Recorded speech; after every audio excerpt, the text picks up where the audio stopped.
All right, it is 3 o'clock Eastern time, so let's get going here. Welcome and thanks for joining today's presentation on connecting the Appalachian Trail, conservation landscapes, and communities. My name is Brian Shaner, and I'm with the National Park Service and help support our Connected Conservation effort. The Connected Conservation webinar series focuses on how NPS staff and partners can use various tools and strategies to conserve NPS resources at the landscape level. Working with gateway communities outside parks is critical to landscape scale conservation. And as such, our webinar series is exploring the numerous opportunities to partner with communities to further conservation.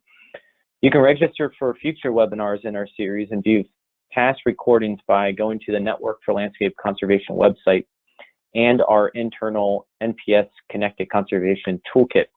Links to both of these sites will be pasted into the chat box momentarily. We will post a recording of today's webinar following the presentation. And throughout the presentation, feel free to enter any questions you have into the questions box. We'll look at everyone's questions following the presentation. And as a reminder, our webinar series is open to federal and state agencies, NGOs, and other conservation partners, so feel free to invite your colleagues to future webinars. Today, we have three excellent presenters with us. Julie Judkins is the Appalachian Trail Conservancy's Director of Education and Outreach. In this role, Julie is responsible for developing and directing the ATC's, or again, Appalachian Trail Conservancy's, broader relevancy initiatives to ensure program staff and partners reflect, invite, and welcome all on the trail. Julie has been with the Appalachian Trail Conservancy since 2004, and prior to being with the Appalachian Trail Conservancy, she served as a Peace Corps volunteer in Armenia. Katie Hess coordinates the South Mountain Partnership, which was launched in 2006 and is a public-private partnership between Pennsylvania Department of Conservation and Natural Resources and the Appalachian Trail Conservancy. She joined the partnership in August 2015 from the Pennsylvania Bureau for Historic Preservation, the state agency that works to conserve the Pennsylvania's historic and cultural resources. Kayla Carter is the Outdoor Development Manager for the Northeast Tennessee Regional Economic Partnership. Prior to beginning her economic development career in 2018, she served as the tourism coordinator for Carter County, Tennessee. Tourism was a natural transition from her first career in journalism. Kayla also successfully thru-hiked the entire AT in 2014. And before we get started here, we also have Wendy Jansen, the Appalachian Trails Superintendent, with us today. And before we get started, I've asked her to say a few words. Great, thank you, Brian, and good afternoon, everyone. Just wanted to say a few words before we turn it over to Julie, Kayla, and Katie, and just provide a brief background and context for today's discussion. So when the National Park Service and the Appalachian Trail Conservancy became co-conveners in 2015 of the AT Landscape Partnership, little did we know at the time that the new partners who would join us and the excitement and energy that would be generated around this collaborative conservation work. Our shift in focus to large landscape conservation required a shift in thinking about the scope and scale of our efforts. And we came to see the initiative as a quality of life issue. Now that we find ourselves in the midst of a global pandemic, I've been really thinking a lot about quality of life.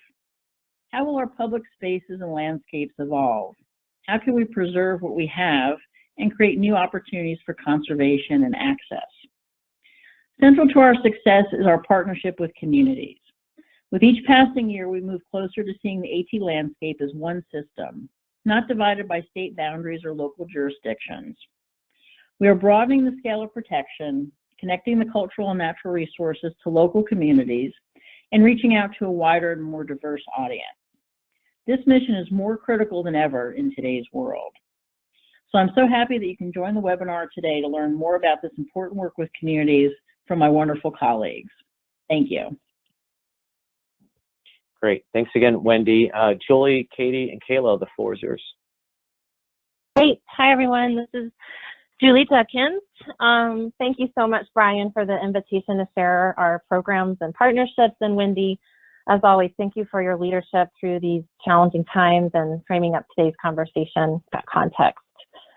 So we're really going to cover some of our programs. We'll cover some case studies and specific examples in Pennsylvania and Tennessee, and how these partnerships have built networks and trust with communities to allow us to leverage conservation and stewardship opportunities.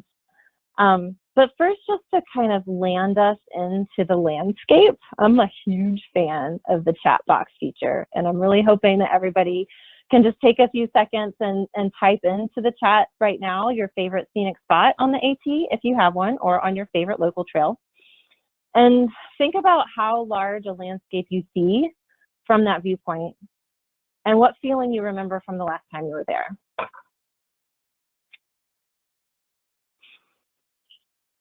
So the AT got started from a man looking at a landscape, Benton Mackay. He climbed a tree, he had a vision.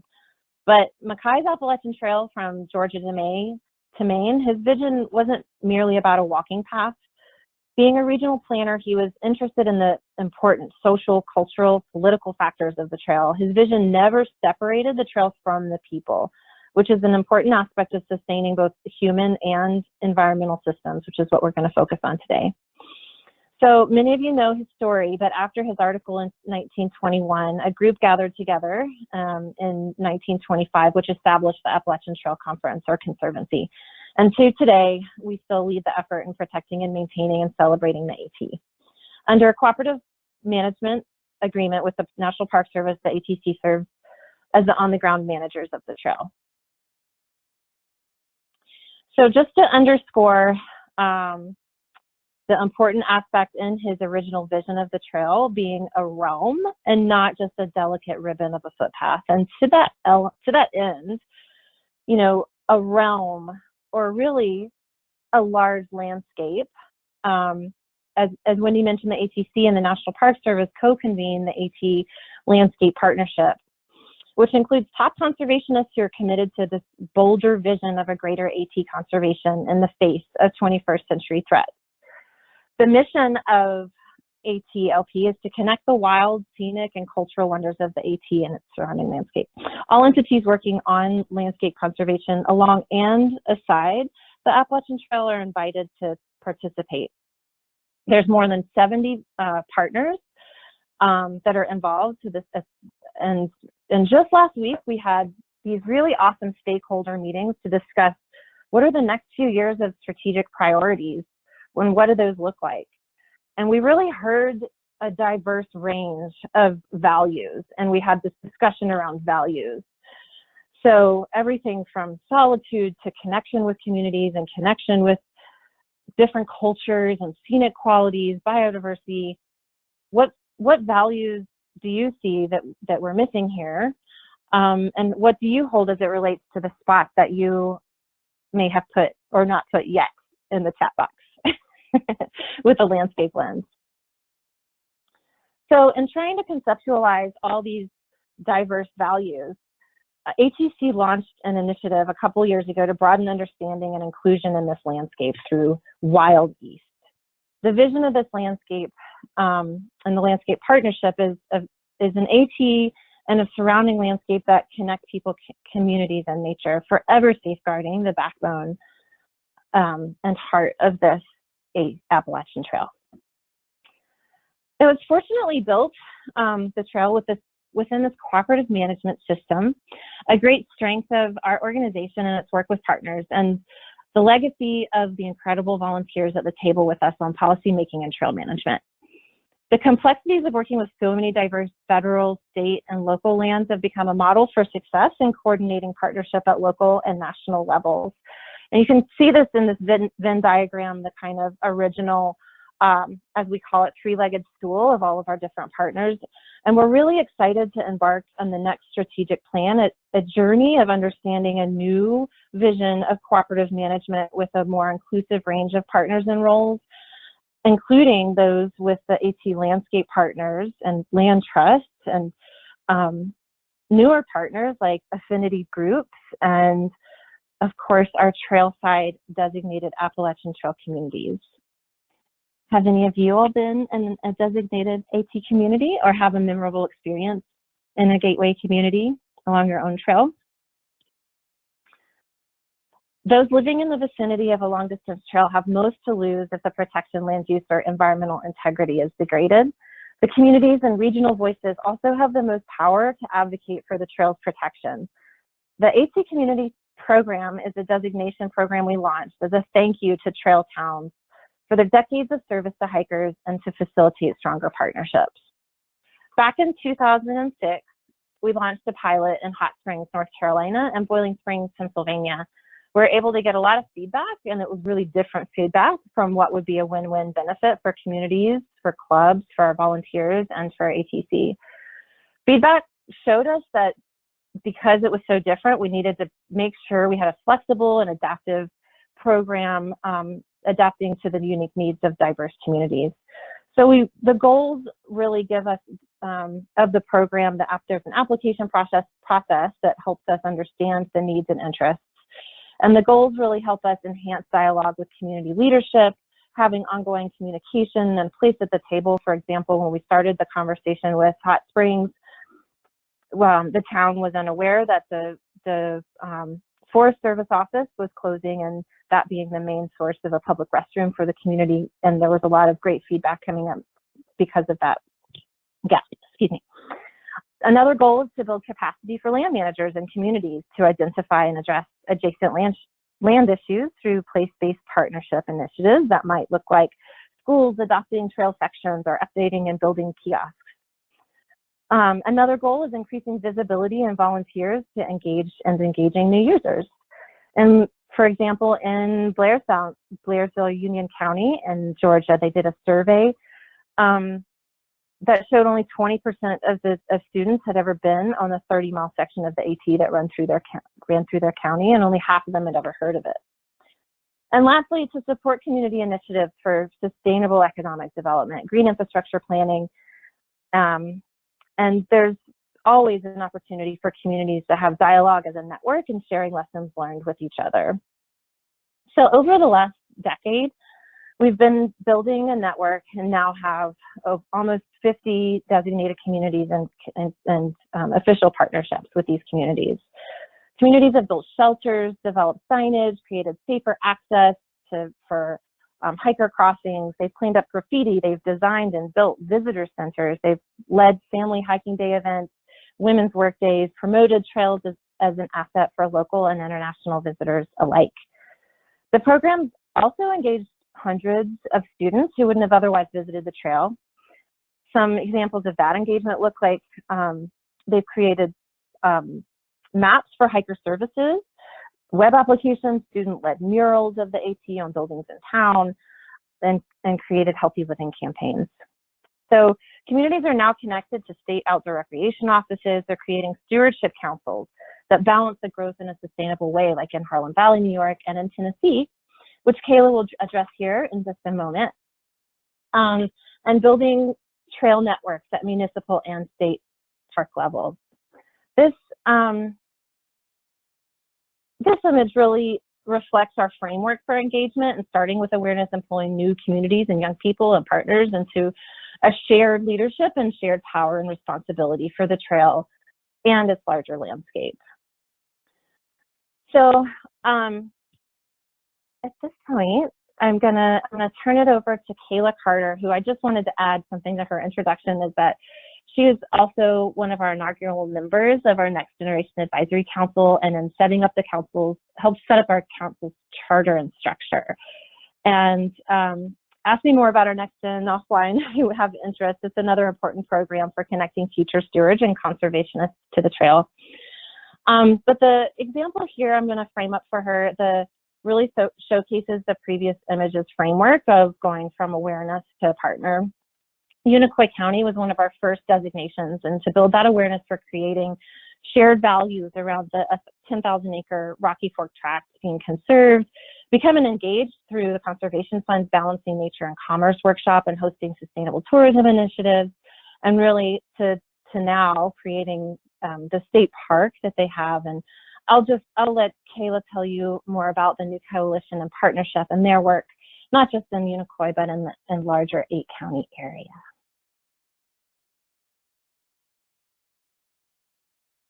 Great, thank you, Julie, and thank you for the opportunity to share some information about the work that's being done in Northeast Tennessee, where I live.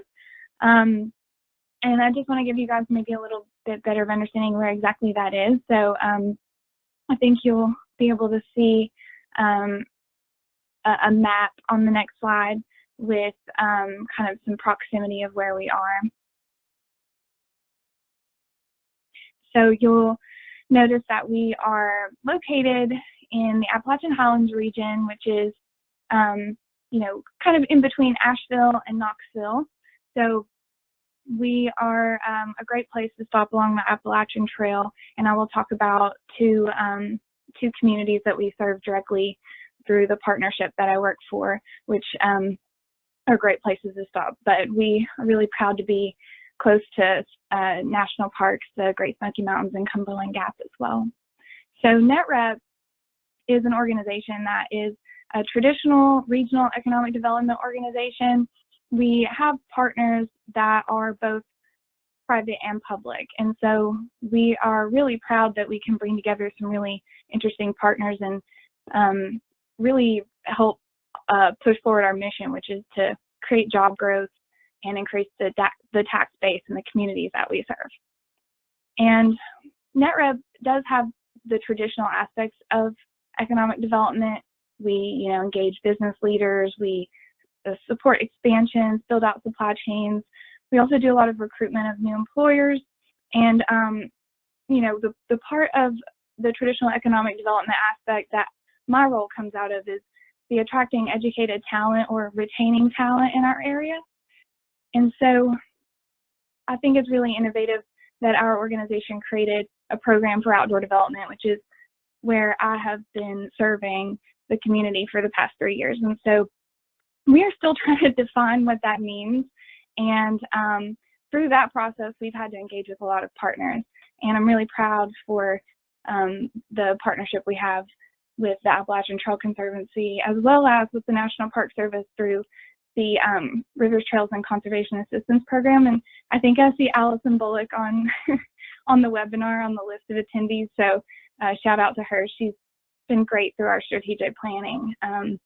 And it's partners like that that really make things happen. So you'll notice here that we are trying to define what outdoor development means. And one phase of that is definitely outdoor recreation, building out our capacity, but also building out a coalition of partners. So we had about 200 partners now on our coalition, which meets quarterly. And then we've also decided that we need to balance out that promotion or encouragement to be more aware of outdoor recreation opportunities in the area with some kind of environmental stewardship program that we're still working on developing, but we have put together a stewardship council that meets quarterly as well. And we're really proud of both of those ways that we've been engaging with partners. And so one of the other ways we've been doing that is through our strategic planning, which I did mention.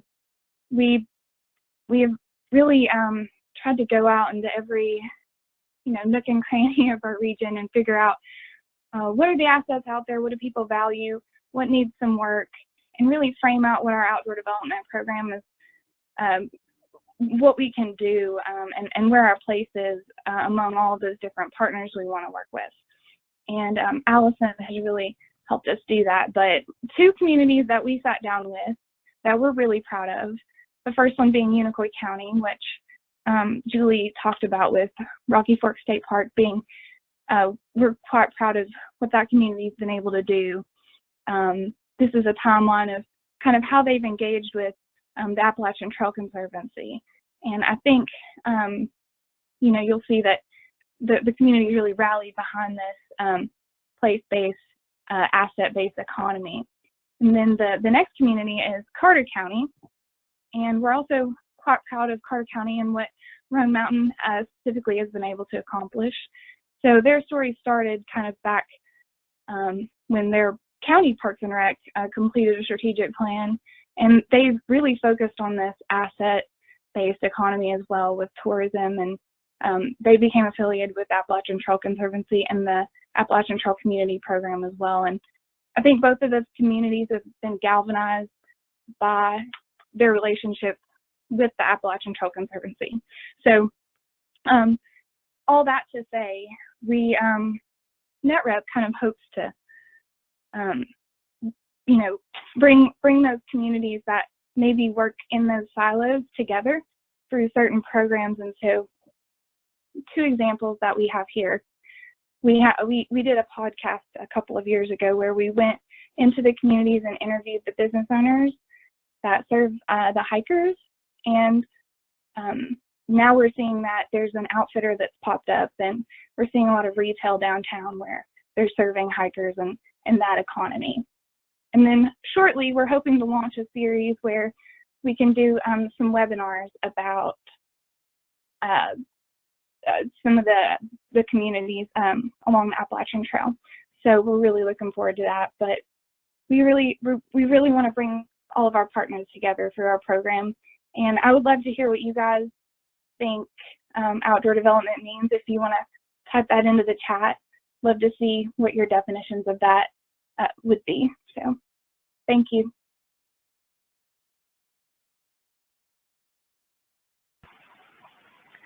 Thanks. This is Katie Hess. I am the director of the South Mountain Partnership, and we are one of Pennsylvania's 8 conservation landscapes. And so I'm going to start off by familiarizing you with that program or initiative if you're not already aware. It was started in 2004, and the Commonwealth of Pennsylvania, specifically the Department of Conservation and Natural Resources, created it with a vision of creating more vibrant communities through holding up and supporting those who are already on the ground, along with their parks and forests, in better supporting recreation and conservation efforts. So Pennsylvania is one of the more unique states in the nation in terms of having a conservation landscape scaled program. So this program seeks to deliver community revitalization and resource conservation through locally driven land use planning, natural resource conservation, community renewal, and civic engagement. It's similar to the Northeastern United States regional conservation partnerships, if you're familiar with those. So this program is now 14 years old, I believe. And in 2019, the Department of Conservation and Natural Resources had an update and a report created to update the state on the progress of the program, provide case studies, the management, the support that is, undergirding the program currently, then the recommendations. And so we're actually, as a network throughout Pennsylvania, all of the conservation landscapes are pitching in along with the Department of Conservation and Natural Resources on implementation of those recommendations. And this is really timely to have this update in this report because, as many of you know, if you're attending these webinars, we are shifting into preservation and conservation at a landscape scale. Next slide. Some of the report findings, I'm only going to go through the first few, are labeled here. And it's important to note that every conservation landscape has its own unique identity and way of approaching challenges, but these are some of the top commonalities that we're learning about conservation landscapes in Pennsylvania. We're pulling in many non-traditional partners into the conservation, natural resource, and preservation world. And that work is primarily done through focusing on social values rather than only being about ecological function and biodiversity. That's where the sweet spot seems to be. And we are the essential conveners and catalysts of regional scaled work. Next slide.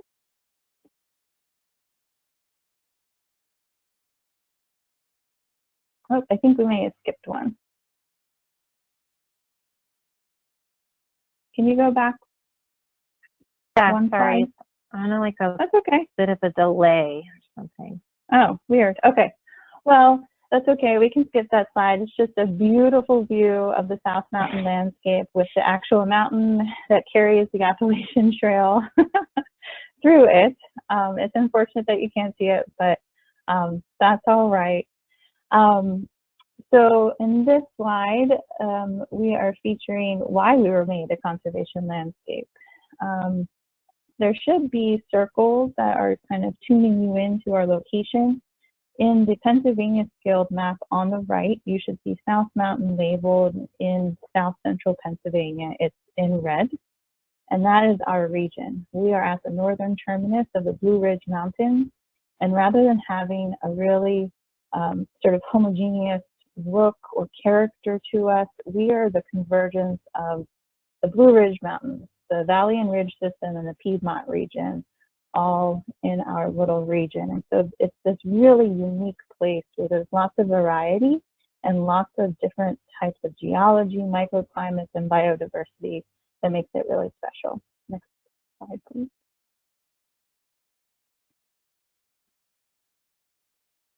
There it was. I don't know if you caught it. We were also called out as one of the Appalachian Trail Landscape Partnership focus areas in the early phases of that partnership. And so you can see on this map, our location again is in south central Pennsylvania, and that's our South Mountain region along the Show State Forest that carries the Appalachian Trail through the core of our region. Next slide. And so this is the genesis story of the South Mountain Conservation Landscape. It all started when this locally significant spot along the AT was threatened by this. And this is very indicative of our work. We are under immense development pressure in this region as we have Interstate 81 and the Pennsylvania Turnpike converging, and we're the logistical and distribution hub for most of the U.S. population, at least on the East Coast. So go ahead. This threat of development of the White Rocks property brought together lots of different partners, including the Appalachian Trail Conservancy, Conservation and Natural Resources Agency, and National Park Service. We thought it was too late. We thought that we had lost this this gem, but they ended up succeeding. Next slide.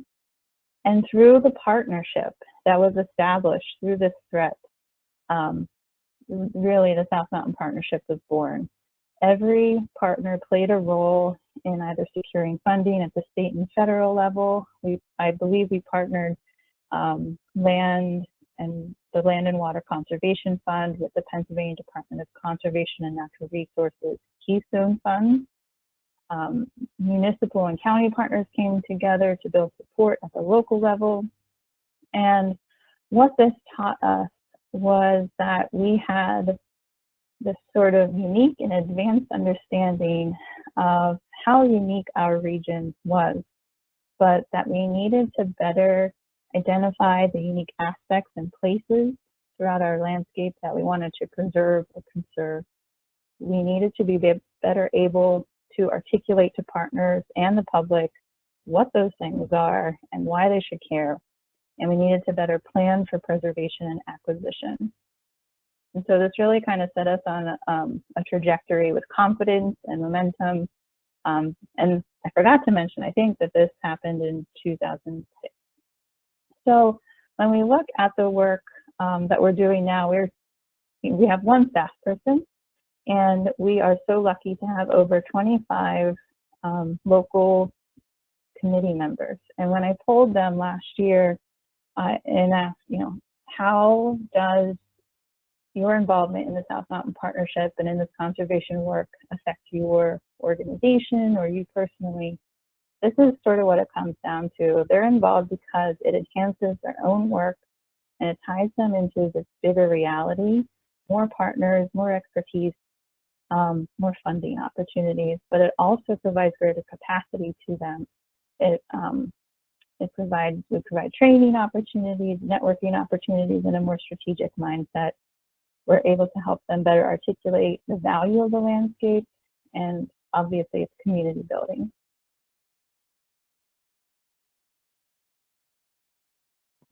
And we do this work mostly through our program areas. These are our core program areas: partnership meetings. These are regional meetings. We have a spring meeting, a fall meeting, and then an annual celebration.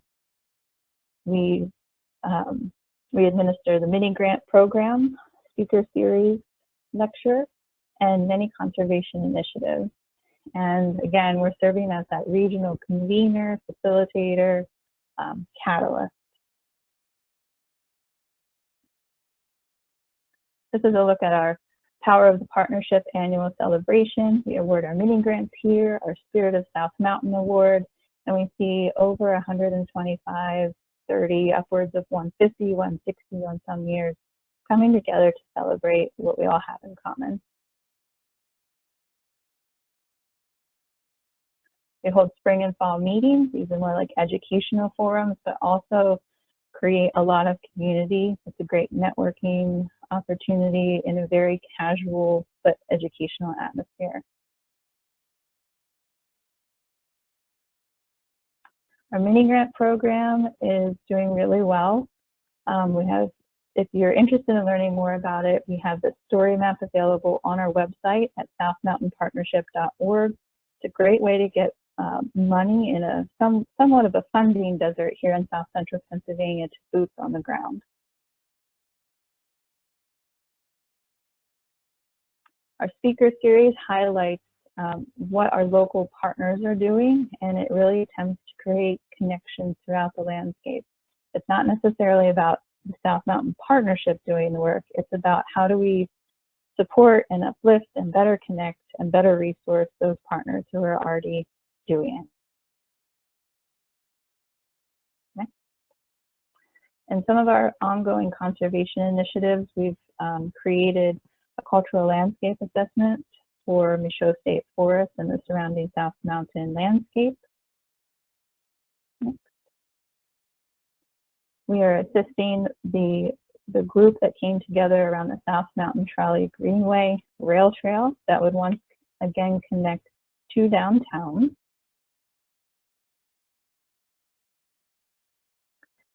And every once in a while, folks need connections and resources. And so this highlights some of our work in connecting local residents who are concerned about a high voltage electric transmission line in Franklin County connect to state resources at the Office of Consumer Advocate, Department of Agriculture, and a few others.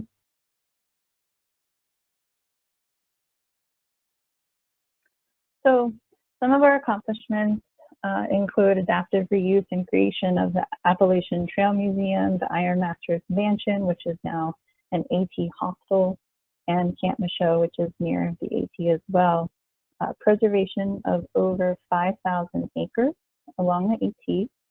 We've been able to leverage over $1 million in matching funds with an investment of less than $500,000. We are connecting open space, built environment, and recreation with the health and wellness community. And I think that both speakers before me referenced the Balancing Nature and Commerce workshop. We find a lot of benefit in connecting our groups and our folks who are, especially if they're just getting off the ground, with that workshop. And we see a lot of success come out of that, especially if the team is composed in the right way. And then most recently, we've been focusing on water resources and assisting counties in implementing what here is called their watershed implementation, their WIP 3s, which is going to help clean up our local waterways, but also contribute to better water quality health in the Chesapeake Bay.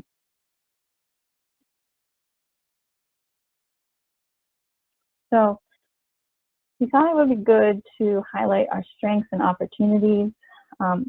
Again, we offer a really diverse network of partners, as do all of the conservation landscapes.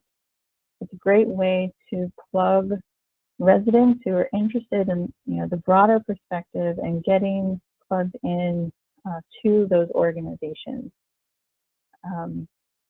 And obviously our mini grant program always helps bring people to the table right away. Opportunities, there's a lot of opportunities to cross-pollinate and enrich our work and in a more deep fashion with the Appalachian Trail Conservancy through the ATLP, and especially the Wild East initiative. It all sort of makes sense, to me at least, under that, and there's a lot more opportunity through the AT community program. But when we look at deepening our relationships with our current regional partners, there are many more opportunities for deeper land use planning and developing collaborative and facilitation skills. We want to create leaders throughout the landscape. We don't have to be the only one. And there's more there, but I think that I may have already taken all of my time, so I will leave it there.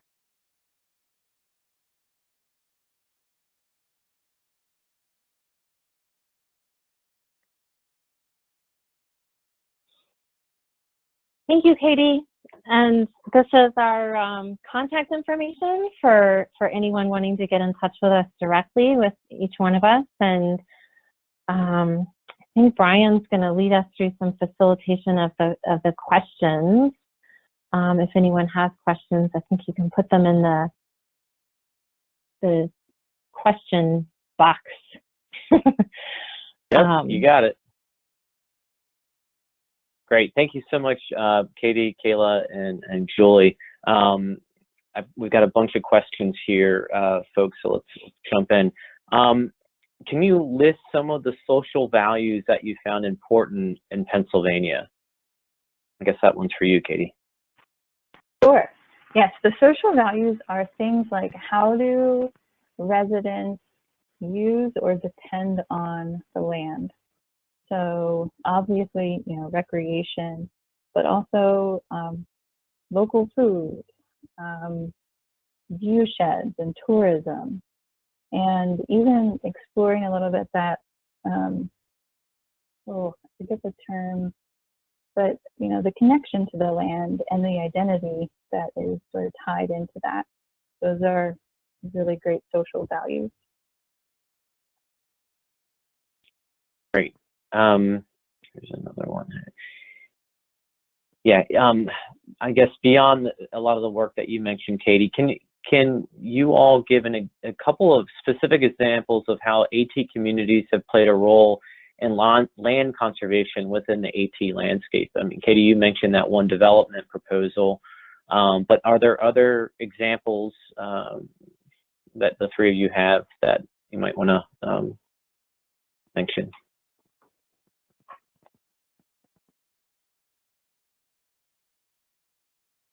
Yes, sure. I think I'll just start with the one that we started with in Unicoi. I think the 10,000 acre tract in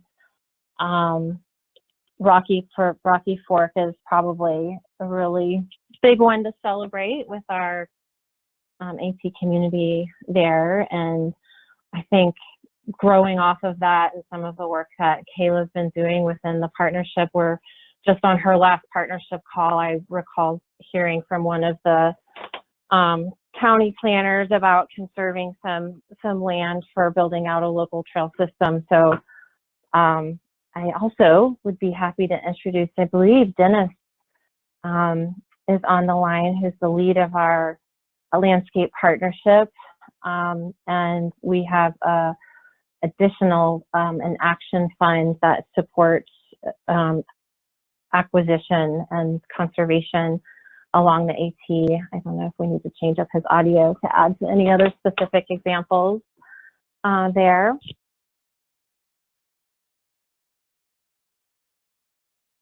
Yeah, I would have to, let me see if I can find him. We've got a lot of people here. Yeah.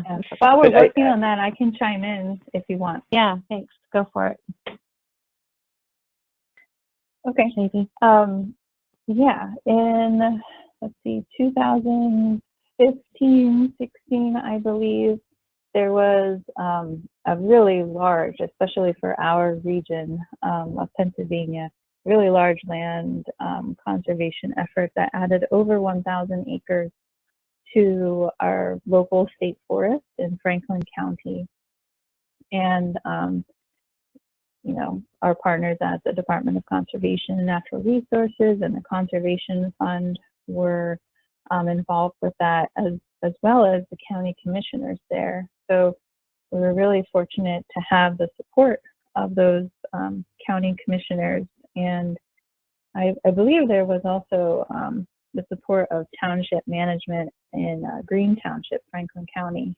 And it was such a great project that is what we awarded our Spirit of South Mountain Award to the township manager or supervisor there and the commissioner. I've tried Dennis. Yeah, I think you have to enter in your audio pin to speak. But I was just thinking, Wendy, you're on the line here. You know, again, folks, Wendy Jansen's the superintendent of the AT, working with a ton of partners up and down the trail. Wendy, are there particular kind of characteristics that you see from a lot of these kind of communities along the trail that have in common, that kind of engage in kind of land conservation or some of these broader efforts to help support the trail in whatever way that they can? Thanks, Brian. That's a little bit of a tough question because we have so many unique and outstanding communities. When you're talking, once again, the scope and scale of the AT, 14 states, 88 counties, 168 townships, if I remember correctly. I think, and you know, Julie, please jump in because she works so closely with the AT community program. But I think it's, once again, I go back to the quality of life issue, is for so many communities engaged in this work with us, it's that concern for their quality of life. And I think in some communities, decades ago, the AT wasn't embraced maybe as it is today. And I think people realize that through preservation of the AT and its landscape, they're helping preserve their own communities. And I think there's really an interest now in highlighting the uniqueness of each community, what it can contribute to its region, to its state, to the landscape, and highlighting those wonderful qualities that make it different from, you know, your standard big box area. These are just wonderful communities with vibrant downtowns, supporting local businesses, and it was mentioned, I think, by Katie, you know, that connection with agriculture, highlighting, you know, the slow food movement, local architecture and arts. So I think it's just such a wide and broad spectrum, and folks who just really care about preserving that quality of life, what it may be in Maine versus Georgia. But I think they share that in common and wanting to have that conservation and preservation for the next generation. Great, thanks, Wendy. So here's another question directed to Kayla. It's heartening to hear about the changing attitudes towards the trail in Northeast Tennessee. Has a long-standing negative attitude towards the AT by many local people that goes back many years disappeared? Yeah, that's always, I hear a lot about this. You know, I think it's even referenced in Grandma Gatewood's blog.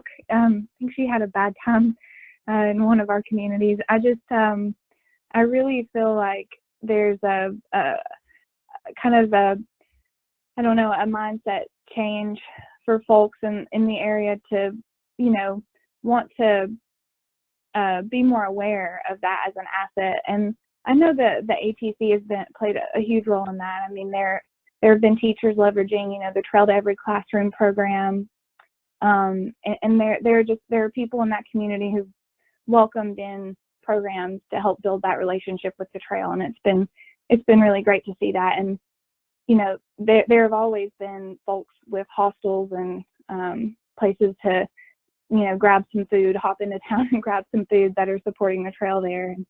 And yeah, I think the town's really coming around to embracing that, and also the stewardship, the giving back piece of it as well. Great. Here's another one for you, Kayla, but open to others. After strategic planning, how did partners select which projects to initiate? Basically, where to start given unique communities? Where do you start? Ooh, another great question. And if I had the answer to that, we would be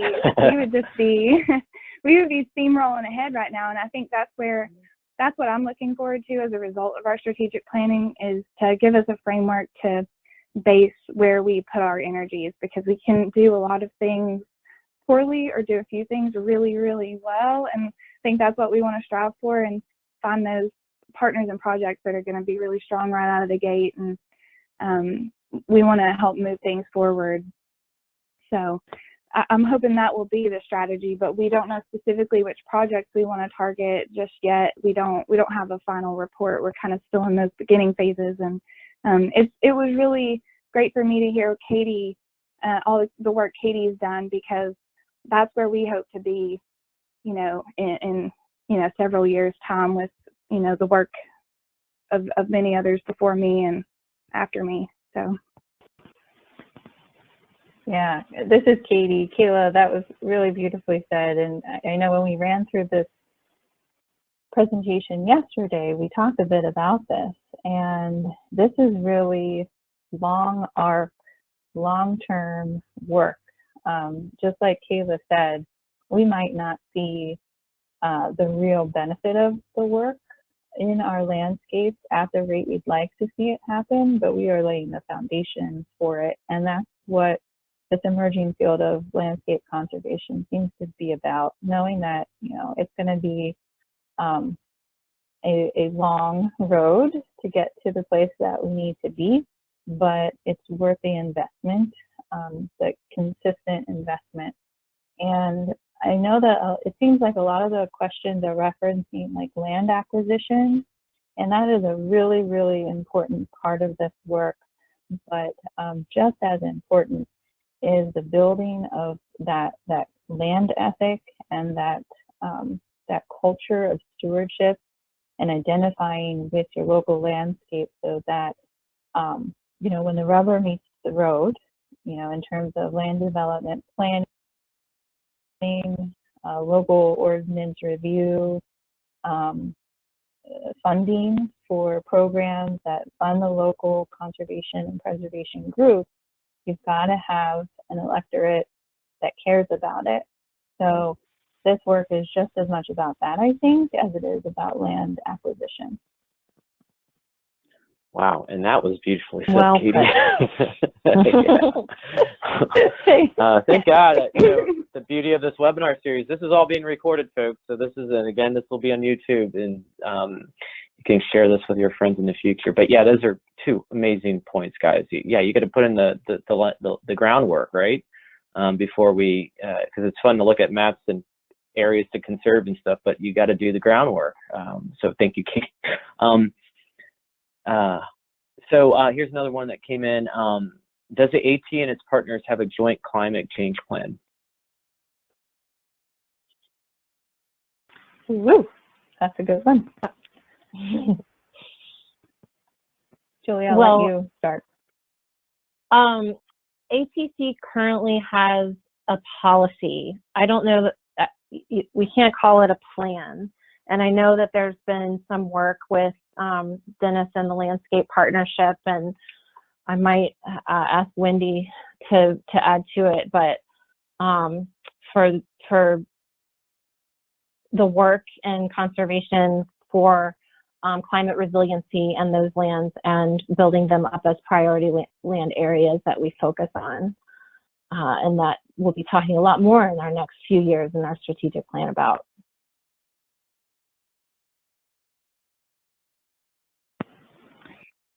Yeah. Sure, this is Wendy, yeah, I don't know. jump. Oh, yeah. Go ahead. Oh, sorry.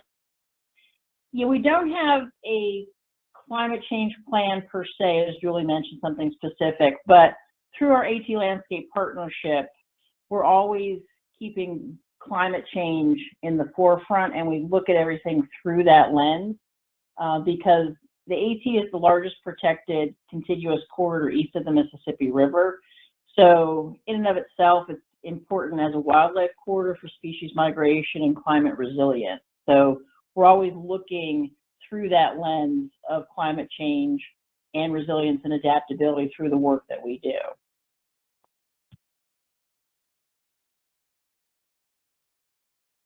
Great. Okay, so here's another one for you, Julie. Has there been a continued effort to connect the AT communities with the ATC regional partnership committees, and Yes. where has this worked best? Yes, thank you for that question. And for anyone not familiar with our kind of organizational structure, the Appalachian Trail Conservancy has kind of four regions, and within those regions, we've got these regional partnership committees, and they are representatives from our regional trail volunteer clubs. And the information from those regional committees, regional partnership committees, gets fed to our stewardship council and then to our board in terms of active participation in policies and programs and how we're doing on the groundwork for the trail. And we, several years ago, started putting invites out to our AT communities as a way. Well, let me back up. In 2015, we held a summit with all of the AT communities, inviting all of them. And we had a good portion of them come together and talk about, okay, we've been doing this for a few years now, growing awareness and getting engaged, and how can we become partners? And a lot of the responses that we heard at that time in the discussion were, how can we be partners on the ground level discussion? And that would be through these regional partnership committees. So we've been inviting AT communities to come and participate in our regional partnership committee meetings now for a couple of years, and we've had some really successful meetings with having separate conversations and dialogue just with the AT community folks there to talk about promising practices and opportunities, and inviting. I recall one session in our Mid-Atlantic region where we invited tourism directors to come and tourism bureaus to come, and it was really well received from our trail managing partners, not really speaking about partnership as from promotion and from tourism before, but it really does make a lot of sense when you're thinking about the growing outdoor recreation economies and how that promotion is happening in unison with the stewards, and how you can have as much promotion with the stewardship elements as the visiting the asset. So I would say they've been really well received. We've gotten a lot of really positive feedback from the evaluations, and we've made some really strong connections.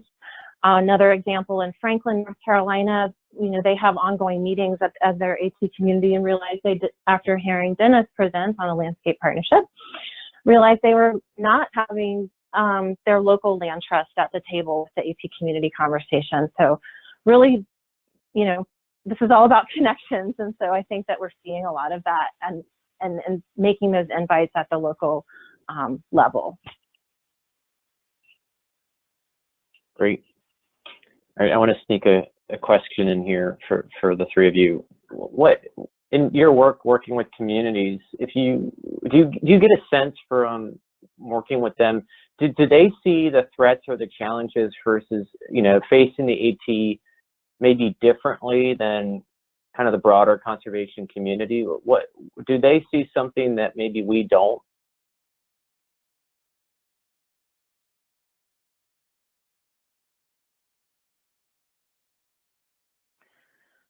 I think that's That's a good question, and I think it depends on the community and the issues that they might be having. As I kind of mentioned with our pilot, you know, one community that might have complete buffer of public land, their perspectives being very different from a community that doesn't have that.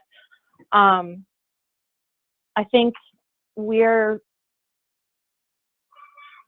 the biggest opportunity is really in thinking about visitor use too, and how, because I know that our communities are seeing the problems of too many cars or in certain hotspots, and too many campsites and campfires in some places where that is growing rapidly without the land manager being able to kind of keep up with that in a sustainable way.